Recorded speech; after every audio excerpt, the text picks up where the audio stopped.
कुछ ही देर में steel wolf बुरी तरह घायल हो गया, लेकिन आखिरी समय में उसने धुएं का इस्तेमाल कर दानव को चकमा दिया और पीछे से हमला करके उसे 2 टुकड़ों में काट दिया। इसके बाद उसने कातो को दानव की कमजोरी बताई।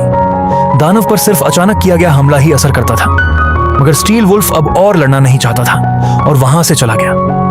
तभी दानव के शरीर से एक रहस्यमयी गोला निकला और जोरदार विस्फोट हुआ। इसके बाद दानव ने अपना सबसे शक्तिशाली रूप धारण कर लिया। अब उसकी ताकत किसी देवता जैसी लग रही थी। कातो ने उसे लड़ने की कोशिश की, लेकिन वह एक ही वार में जमीन पर गिर पड़ा।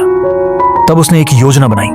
वह खुद चारे की तरह सामने रहेगा, जबकि उसके साथी छिपकर हमला करेंगे। योजना शुरू हुई और दानव जल्द ही कातो के सामने आ गया, लेकिन इस बार उसके हाथ में स्टील वुल्फ का कटा हुआ सिर था। टीम का सबसे ताकतवर योद्धा मारा जा चुका था। उसी समय छिपे हुए साथियों ने गोलीबारी शुरू कर दी। लगातार हमलों से दानव का शरीर लगभग कंकाल में बदल गया, लेकिन तभी उसने अपनी आंखों से मौत की किरणें निकालनी शुरू कर दी।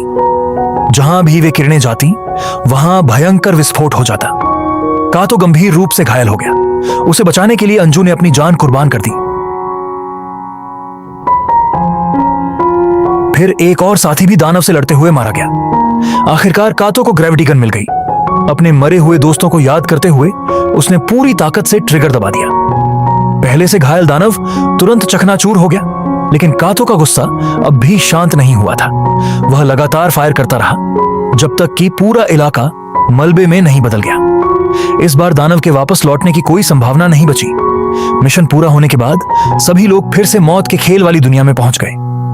दानव को मारने के कारण कातो को 100 अंक मिले। उसके सामने 3 विकल्प रखे गए: नए हथियार, आजादी या किसी मृत व्यक्ति को वापस जीवित करना। कातो ने बिना एक पल गंवाए तीसरा विकल्प चुना। उसने उस लड़की को वापस जीवित कर दिया जिसने उसकी जान बचाने के लिए अपनी जान दे दी थी। तब उसके साथियों ने बताया कि यह पहली बार नहीं था।